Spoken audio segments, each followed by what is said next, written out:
আসসালামু আলাইকুম রাহমাতুল্লাহ। এই যে দেখছেন কৃষিকাজ করা হচ্ছে, হ্যাঁ? তো আমরা কৃষকরা প্রচুর পরিমাণে ইউরিয়া সার ব্যবহার করি।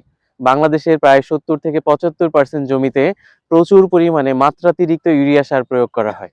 তো কৃষকরা মনে করেন যে এখন এই ইউরিয়া ছাড়া কৃষিকাজ করা সম্ভব নয়।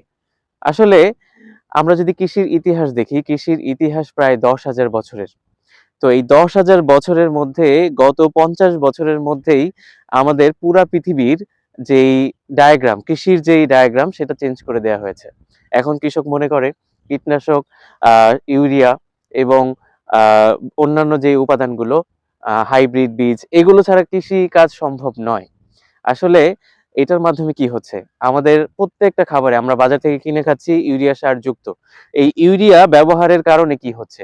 আমাদের ফসলগুলোতে নাইট্রেটের পরিমাণ বেড়ে যাচ্ছে। যেটা শিশুদের জন্য মারাত্মক ক্ষতিকর, আমাদের শরীরে ক্যান্সারের ঝুঁকি বাড়াচ্ছে, আমাদের হরমোনাল ইমব্যালেন্স তৈরি করছে। এখন আপনারা দেখবেন যদি স্কুল কলেজে যান, প্রচুর পরিমাণে ছেলে-মেয়েদের চুল অত্যন্ত দ্রুত পেকে যাচ্ছে। এটা কিন্তু আমাদের এই যে ইউরিয়াযুক্ত খাবার খাওয়ার ফসল। দ্রুতই পেকে যাচ্ছে, দ্রুত হরমোনাল ইমব্যালেন্স হচ্ছে শরীরের মধ্যে। ডায়াগ্রামগতভাবে আমাদের শরীরে বিভিন্ন রকমের চেঞ্জ আমরা অনুভব করছি। তো এটার মূল একটা কারণ হচ্ছে এই নাইট্রেট, যেটা আমরা ইউরিয়া সার থেকে পাই। শুধুমাত্র ইউরিয়া সার দিলে ফসলের যে ক্ষতি হয় তা কিন্তু না। প্রকৃতিও একেবারে ডেস্ট্রয় হয়ে যায়। আমাদের জমির মধ্যে অসংখ্য কোটি, কোটি আ ব্যাকটেরিয়া রয়েছে, অণুজীব রয়েছে, যেগুলোকে ধ্বংস করে দেয়। এই ইউরিয়া যখন জমিতে দেয়া হয়, তখন মাত্র ১২ থেকে ১৩% ইউরিয়া হচ্ছে এই ফসল শোষণ করে নেয়। বাকি যে ইউরিয়া সেগুলো কোথায় যায়? বৃষ্টির সময় বিভিন্ন পুকুরে যায়। সেখানে গেলে মাছ মারা যাবে। সেখানে প্রচুর পরিমাণে শৈবাল জন্মাবে এবং পাশাপাশি ক্ষেতের মধ্যে যেই ফসলগুলো হয় এগুলোর পাতা বড়, বড় হবে, গাছ দুর্বল থাকবে।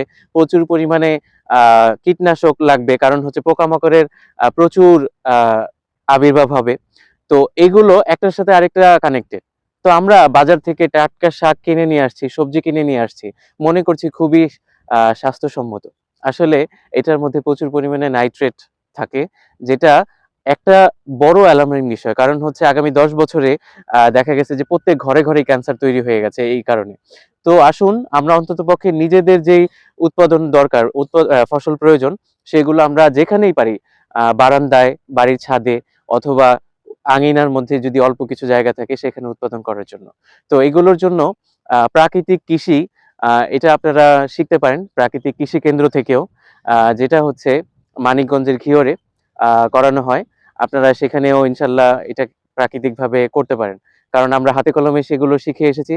আলহামদুলিল্লাহ এগুলো প্রত্যেকটা মানুষের জন্যই প্রয়োজন। এটা অত্যন্ত ইফেক্টিভ হবে। আসসালামু আলাইকুম।